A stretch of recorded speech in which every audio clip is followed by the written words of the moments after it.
Hi everyone. So we are starting with Carnot maps, and as you know that it is a topic of computer science for class 11th and 12th ISC board. Now if we start with the introduction, what is Carnot map? Developed by Maurice Carnot, it's a graphical method of reducing a boolean function to its minimal form. यानी हम एक graphical method ये एक graphical method है जो कि क्या reduce करता है बूलियन फंक्शन को मिनिमल फॉर्म में. An expression is said to be in minimal form if it contains the least number of variables. There can be a 2 variable, 3 variable or 4 variable k-map. Beyond that, it's not feasible. उसके beyond possible नहीं है. Now you should be very clear with this, what is minterm and what is maxterm. In case you don't know about it, please do comment, I'll make a separate video for it. ये जो small m है ये minterm होता है and it always results to 1. Capital M is max term, it always results to 0. ये sigma का sign होता है वो SOP के लिए यूज़ होता है एंड पाई का साइन जो होता है वो POS के लिए यूज़ होता है. What is the full form of SOP? Sum of products. पाई यानी POS प्रोडक्ट ऑफ सम. अब देखो यहाँ पर 1 मार्क का क्वेश्चन आ सकता है. What is grey code? It is a progression of binary bits in such a manner that only one of the bits changes its form moving from one cell to another. For example 00011110. इसका meaning अगर मैं आपको बताऊँ तो यहाँ पर देखो 00 है, उसके बाद एक ही जो टर्म है वो चेंज हो रहा है. एक देखो यहाँ पर 00 था तो 0 तो सेम रहा बट 0 से 1 चेंज हो गया. उसके बाद यहाँ पर 1 सेम रहा पर ये 0 से 1 चेंज हो गया. देन यहाँ पर 1 सेम रहा पर 1 से 0 चेंज हो गया. तो इसको कहते हैं हम grey code. I directly come to a 4 variable के मैप बिकॉज वही बोर्ड एग्जाम्स में आता है. यू विल नॉट गेट 2 और 3 वेरिएबल के maps but still you should practice it. तो ये जो 4 वेरिएबल के मैप है इसमें ना आपको पेयर मिलेंगे. पेयर मतलब अगर आपको 2 सेल्स जैसे कि 1 1 तो ये 2 हो गए तो पेयर बन गया. आपको क्वाड मिलेगा दैट इज़ 4 सेल्स अगर होंगे तो उसको हम क्वाड कहते हैं. एंड जो होता है एक होता है ऑक्टेट. ऑक्टेट होता है यानी 8 1 2 3 4 5 6 7 8, इसको हम ऑक्टेट कहते हैं. तो आपको ये 3 चीज़ें क्लियर होनी चाहिए. हम इसमें रिडंडेंट ग्रुप भी यूज़ करते हैं. रिडंडेंट ग्रुप मीन्स जिसको नेगलेक्ट कर लिया गया है. इसको हम डिफाइन करते हैं. Redundant group. So redundant group क्या होता है? Group whose all the cell values are overlapped by other groups, it is totally ignored in the result. मैं आपको एग्जांपल देती हूँ. जैसे कि हमारा हो गया 1 1 1 1. अब देखो जैसे कि पेयर बनाना, हम यहाँ पर पेयर बना सकते हैं. ऑक्टेट और क्वाड तो बना नहीं सकते हैं तो पेयर बना दिया इसका एंड इसका. अब एक और पेयर बन रहा है ये. बट इसमें देखो जो इसके सेल्स सारे यूज़ हो गए. जब ओवरलैप होता है तो वो ग्रुप वो पेयर रिडंडेंट ग्रुप बोलते हैं हम उसको, क्योंकि यहाँ पर क्या है कि कोई भी फ्रेश सेल नहीं बचा है, ये ओवरलैप हो गया है. अब नॉर्मली आप इसको देखो, इसमें फ्रेश सेल 1 बच रखा है, इसमें भी फ्रेश सेल 1 है बट यहाँ पर ये ओवरलैप हो गया है. इसलिए जो ये पार्ट है this part is redundant group. इसको हम नेगलेक्ट कर देते हैं और इसको हम आंसर में भी नहीं यूज़ करते हैं. जब भी रिडंडेंट ग्रुप फॉर्म होगा हम उसको आंसर में नहीं लेंगे. Now let's talk about map rolling. The joining of the opposite sides of a K map for the purpose of forming groups is map rolling. यानी अगर आपके पास कोई मैं आपको एग्जांपल बताती हूँ.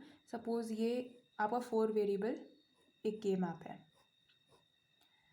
तो इसमें क्या है, ये 4 वेरिएबल का आपका एक ग्रुप हो गया है, के मैप हो गया है. 1 1 1 1 1 1 ऐसे करके मैंने यहाँ पर ये सेल्स में इंसर्ट कर दिए.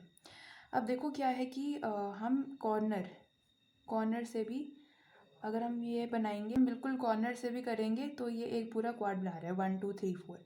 एंड इवन अगर आप इसको देखो, इसको अगर आप ऐसे कन्वर्ट कर दो, मतलब ऐसे आपको बंद कर दो, तो ये जो है ये वाले सेल्स ये इसके साथ भी मिलेंगे, राइट. तो ये पूरा बन जाता है ऑक्टेट यानी 4 का. अगर आपको अभी समझ नहीं आया आप आगे जाके आप समझ लेंगे बहुत ईजिली. अब मैं आपको फिर से बता देती हूँ क्या होता है. ये मैप रोलिंग का मीनिंग ये होता है, नॉर्मली देखो जैसे आपका कोई मैप है, अगर आपने इसको रोल कर दिया ऐसे करके तो यहाँ के जो सेल्स है और यहाँ के सेल्स है वो क्या हो जाएंगे, ज्वाइन हो जाएंगे. और इससे क्या होगा, जो ये वाले सेल्स हैं ये इसके कांटेक्ट में आ जाएंगे. इसलिए जो ये है ये ऑक्टेट बन जाता है, 4 4 का ऑक्टेट बन जाता है. अभी हम जब क्वेश्चंस करेंगे और क्लियर हो जाएगा. अब यहाँ पर हम एक क्वेश्चन ट्राई करेंगे. रिड्यूस यूजिंग के मैप.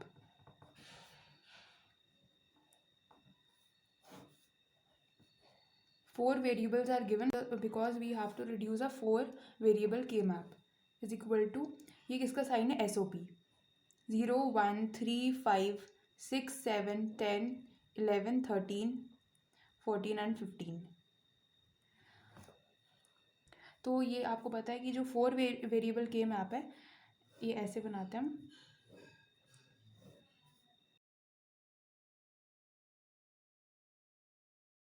क्योंकि कैसे बनाते हैं, ABCD ये 4 वेरिएबल्स हो गए।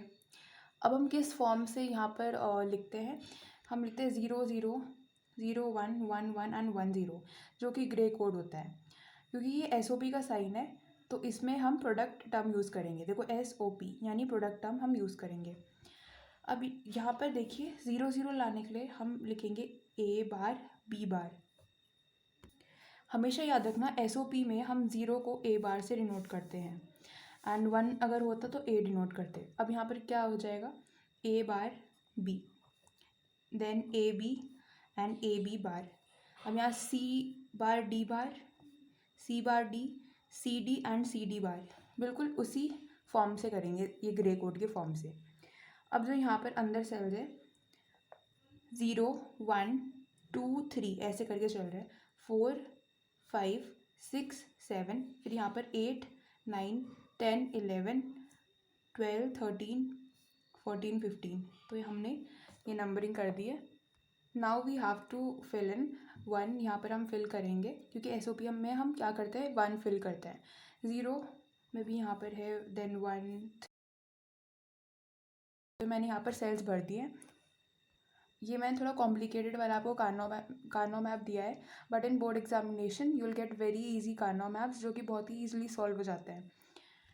अब सबसे पहले हम ट्राई करेंगे, will focus on how to pair up and we will start from the corners.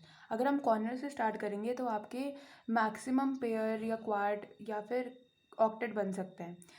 और हम सबसे पहले ये देखेंगे कि क्या जो ऑपोजिट जो सबसे कॉर्नर में हमारे एलिमेंट्स है क्या उससे एक क्वाड बन रहा है, बट नहीं, यहाँ 1 नहीं है, यहाँ 1 नहीं है, तो नहीं बन रहा है। एंड अगर मैप रोलिंग है वो भी यहाँ पर नहीं हो रही है अभी मैप रोलिंग, सो हम यहाँ कॉर्नर से स्टार्ट करेंगे। ये जो है ये 4 का क्वाड बन रहा है, ओके 1 क्वाड तो ये हो गया। एंड देन ऐसे ही चलते रहेंगे हम, फिर यहाँ से भी 1 मोर क्वाड बन रहा है, देन यहाँ पर एक क्वाड बन रहा है 4 का ग्रुप, एंड देन यहाँ पर भी बन रहा है। बस आपको ये देखना है कोई रिडंडेंट ना हो। अब यहाँ पर कॉन्सेंट्रेट करो, क्या इसमें कोई देखो यहाँ पर ये सेल फ्रेश है, ये भी फ्रेश है, यानी ये दूसरी बार ओवरलैप नहीं हुआ है, ठीक है, ये ओवरलैप नहीं हुआ है, ये अपने में है।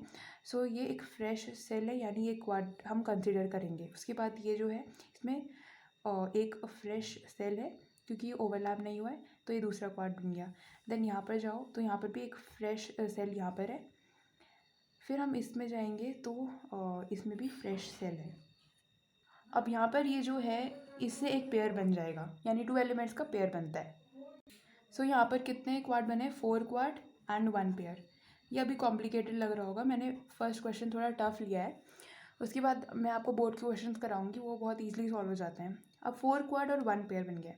अब आप देखिए आपको ये लिखना पड़ेगा क्वाड, यहाँ पर देखो मिन टर्म 5, पहले मैं इस क्वाड को कंसिडर कर रही हूँ, M5 M7 M13 M15 gives, ये क्वाड है। तो यहाँ पर आप कैसे फॉर्म करेंगे, आप कैसे बनाएंगे यहाँ पर एक मिन टर्म। देखो ये 1, ये जो 1 1 है यहाँ पर, यहाँ से यहाँ कौन सा एलिमेंट चेंज नहीं हो रहा है, कौन सा सेम रह रहा है, तो B सेम रह रहा है, A बार B और AB, तो यहाँ पर B सेम रह रहा है तो हम पहले B लेंगे। उसके बाद यहाँ से यहाँ जाएंगे लेफ़्ट टू राइट, तो यहाँ पर कौन सा चेंज नहीं हो रहा है, D चेंज नहीं हो रहा है, तो ये आपको मिन टर्म देता है BD, सॉरी मिन टर्म नहीं, प्रोडक्ट टर्म दे रहा है आपको, ठीक है, ये प्रोडक्ट टर्म हो गया ना BD। अब उसके बाद आप नेक्स्ट में देखते हैं, इस वाले क्वाड को कंसिडर करो, quad M7 M6 M15 M14 gives, अब यहाँ से अप टू डाउन, तो यहाँ पर B सेम है, so will take B, and from left to right यहाँ पर C है, तो ये BC दे रहा है, ये प्रोडक्ट टर्म बन गया। उसके बाद नेक्स्ट हम क्वाड लेंगे ये वाला M15 M14 M11 M10, gives, यहाँ पर क्या चेंज नहीं हो रहा है, ए चेंज नहीं हो रहा है, so will take A and then from left to right ये सी है।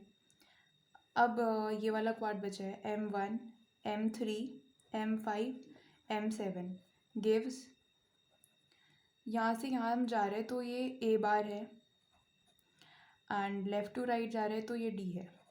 अब एक पेयर बचा है, उसको भी हमें लिखना पड़ेगा।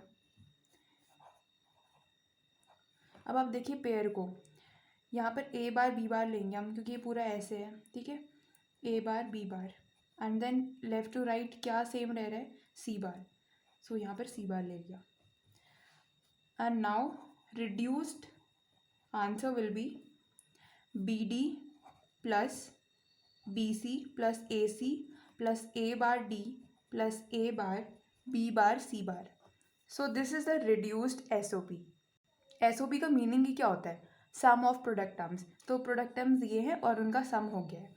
तो ये फर्स्ट क्वेश्चन था। अब हम एक और क्वेश्चन ट्राई करेंगे। फिर से हम ये 4 वेरिएबल के मैप बनाएंगे। Again it is S O P A B C D and if ये एस ओ पी की जगह पी ओ एस होता तो हम कुछ और लिखते हैं, यानी हम प्रोडक्ट टर्म्स की जगह सम टर्म लिखते हैं यहाँ पर। ठीक है, इतना क्लियर है। जैसे यहाँ पर हम ए प्लस बी लिखते हैं, ए प्लस बी बार, उसके हिसाब से ग्रे कोड के हिसाब से। अब हम एलिमेंट्स फिल करते हैं 0 1 4 5 0 1 4 5। यहाँ पर हम 1 फिल कर रहे हैं।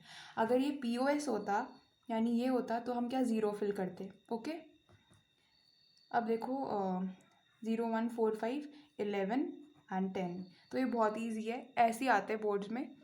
अब देखो यहाँ पर कॉर्नर से हम लेंगे, कॉर्नर से तो हमें कुछ वैसा मिल नहीं रहा है, बस ये मैप रोलिंग वगैरह कुछ नहीं हो रही है। एक तो ये पेयर बन गया एंड ये एक क्वाड बन गया। देखो बहुत सिंपल है ये। So answer is 1 quad and 1 pair. अब इसको कैसे लिखेंगे हम, 1 क्वाड है तो इसमें देखो ये है लेफ्ट अप टू डाउन, ये बी ए बार है, वो चेंज नहीं हो रहा तो ए बार लिखेंगे। मेंशन कर देना quad M0 M1 M4 M5 इतना तो आपको आता है एंड लेफ़्ट टू राइट सी बार है। ठीक है, तो जो चेंज नहीं हो रहा है उसको हम लिखेंगे। एंड देन पेयर में जो है ये ए बी बार है ऐसे में। ओके, उसके बाद अब राइट टू लेफ्ट देखिए, ये है सी। सो आपका आंसर हो गया reduced S O P is equal to A bar C bar plus A B bar C. तो ये आपका आंसर हो गया, फाइनल आंसर।